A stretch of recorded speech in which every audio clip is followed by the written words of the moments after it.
அவன் ஆண்டி கோலத்துல இருப்பான், சாயந்தரம் ராஜ அலங்காரத்துல இருப்பான். காலையில நீங்க வாழ்க்கையில எதுவுமே இல்லாம அவன் முன்னாடி போய் நின்னாலும் அன்றைக்கு மாலைக்குள்ளேயே உங்கள் வாழ்க்கையில் அவன் ஒரு மிகப்பெரிய மாற்றத்தை நிகழ்த்தி காட்டுவான் அப்படின்றதா ராஜ அலங்காரம். நான் பழனியை பத்தி சொல்லணும். தமிழ்நாட்டுல முதல்ல ஒரு கோவில்ல தங்கத்தேர் வந்ததுன்னா அது பழனியில தான்.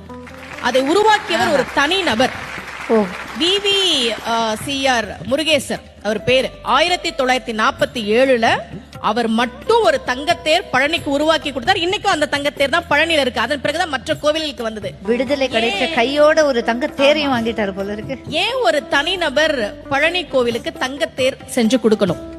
அவருக்கு ரொம்ப வருஷமா குழந்தை இல்ல. முருகன் கிட்ட, பழனி முருகன் கிட்ட மனமுருகி வேண்டார்.